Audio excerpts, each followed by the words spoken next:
Right. So let me also get the panelists in, and I guess we heard what Dr. Mohit Pirzada said to start off with, that yes, there have been a very large number of people killed in Pakistan also as a result of terrorism.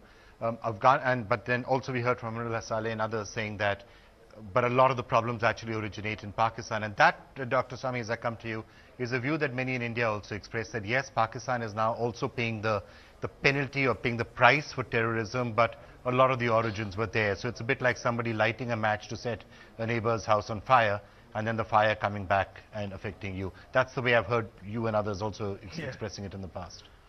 I see, first of all, it's pretty clear that if there is any place terrorists are trained for committing terror acts in the three countries, they happen to be in Pakistan. So it's in fact the crucible of terrorism is Pakistan. Yes, terrorism is a problem, and all of us in a sense end up paying the price for it. Perhaps we need to look for some specific issues as to where the problem is coming from and some specific solutions of how to fix the problem. Well, before you fix the problem, there has to be, we have to get out of this mode of denial. I ask a question of the Pakistanis as follows. There's in all the terrorist incidents they have suffered from, not one Indian has been caught or has been found to be participating in the terrorist act. Whereas in India, we have so many Pakistanis we have caught, including the 2611, where we have traced the person who did the maximum amount of killing, and that was Kasab, and he was from Pakistan. Now, the issue has to be resolved. This is not a question of blame game, but blame has to be apportioned. We know that there are training camps in Pakistan. There are no training camps in India. There are no, in fact, this is the issue that has to be addressed squarely. It's not a question of blame game, but there is a blame.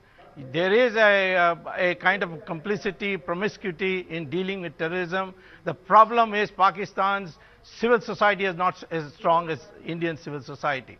We can govern through the civil authorities. In Pakistan, they have to take the veto, they have to bear the veto of certain militant organizations. So this is the issue which the Pakistani intellectuals must frankly own up and see what we can do together to see that the civil society is made stronger in Pakistan. Who actually introduced this whole aspect of state terrorism back in 1970? My comrade here had highlighted this in his introductory remarks. I hope we are not forgetting the formation of Mukti Bahini by India and a huge amount of forces that were infiltrated into East Pakistan and that resulted in the separation of a part of our country. What would you call that? Don't you think that there is genesis of the whole problem of terrorism back in the era of 1970? And let me move forward. Your own ex-army chief, V.K. Singh, and this is in his book, I'm quoting it. He says in his book that under the instructions of the government, there were special units called TSDs, Technical Services Divisions. And the purpose of raising these TSDs was to spread terrorism both in India and Pakistan so that Pakistan could be blamed for it. No such thing. Now, this is the second example that I'm quoting, Could you tell and me there the is page evidence number? inside India. Well, I can. No, I can. Well, I may not remember the page number because I haven't come prepared. But this I can tell you for sure that there is a mention of TSDs in his book. Please take my word. Please take my word. While your point that you don't find Pakistanis behind it may be legitimate, but please don't forget, you don't find Indians behind it, may be legitimate, but please don't forget that when you sponsor people from here and you prepare them and there is evidence that they are trained by your intelligence agency RAW in Afghanistan, obviously you would not find Indians perhaps there, you would find Pakistanis, and in India the Samjhota Express incident and a few others, who did them? You still say that they were Pakistanis?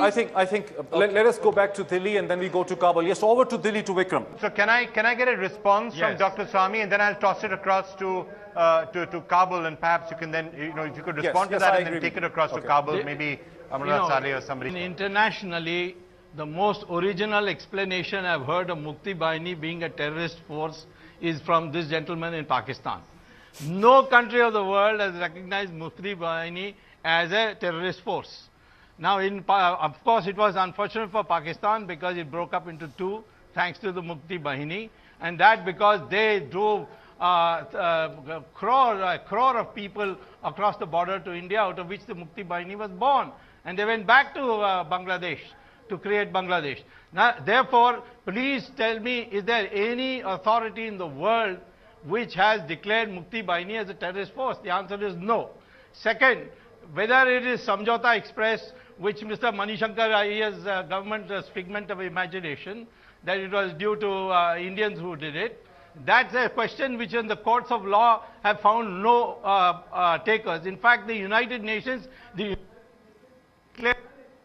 responsible for the Samjhauta Express, and that resolution of the United Nations still stands, that it was LT. Finally, let me say, the issue is, if these Indians are the sponsors of terrorism, there must be some evidence that Pakistan should give to India. There's not one evidence of India sponsoring any terrorism except vague allegations being made. Whereas we can give concrete examples of Pakistanis trained in Pakistan and engaging in terrorist activity. We have to take a call, and our call is not what the Congress call is. We think that this matter has to begin by people understanding what the reality. And the reality it's got nothing to do with blame. It's something that you must admit. If we have been responsible for any terrorism in Pakistan, they should give us evidence, and I would think that this would be proper for India to admit it. But I have not seen so far any evidence coming from Pakistan on this, except to quote American authors. And I can quote other American authors who say that Pakistan is a basket case. It is a fulcrum of, or a crucible for terrorism, all kinds of things.